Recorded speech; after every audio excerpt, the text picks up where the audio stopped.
Bísí Ológe o tẹ bá fẹ́ mọ̀ ń pa àṣà Yorùbá tẹ bá fẹ́ mọ̀ ń pa àwọn òṣèré tẹ bá fẹ́ mọ̀ ń pa aṣọ oge pátí ẹ wo Bísí Ológe ẹ mọ̀ kí mi ní púrọ́bù bẹ́ẹ̀ ló ṣe wà ẹ gbà bẹ́ẹ̀.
Can you say something about it?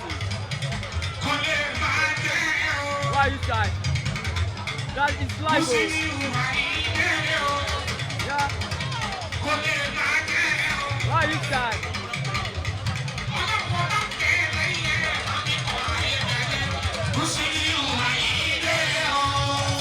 I know he just wished you happy birthday.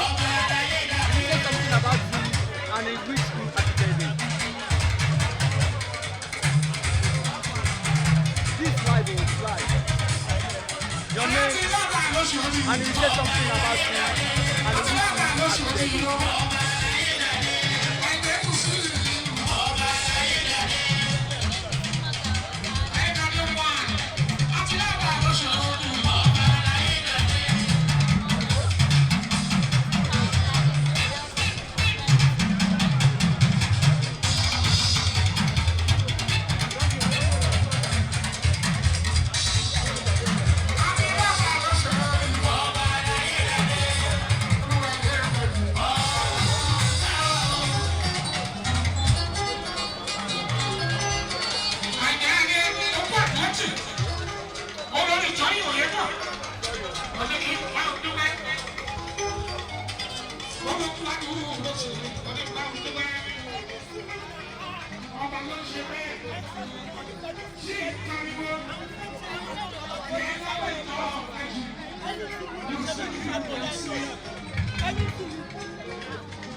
Thank you, ma. Thank you, ma. Thank you, ma. Ma. Egba. Ejo. Sorry. Ma. Ejo ṣé a lè mọ̀ yín sá.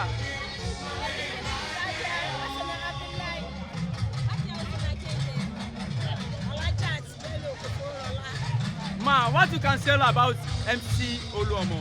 MC Oluomo is a philanthropist. He's a good man. He's a very brave man. He's kind of person that anybody that goes to him for help, he helps them because he has a good heart. He shows that he has a good heart. We wish him long life, prosperity, and he's a nice man.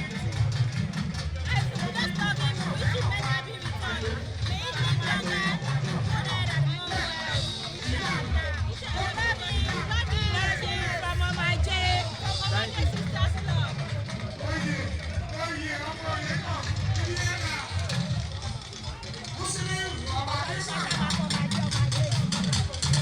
Thanks for watching this video. Please don't forget to click on subscribe button. Kindly comment and share. We drop new videos daily. Thank you. God bless you.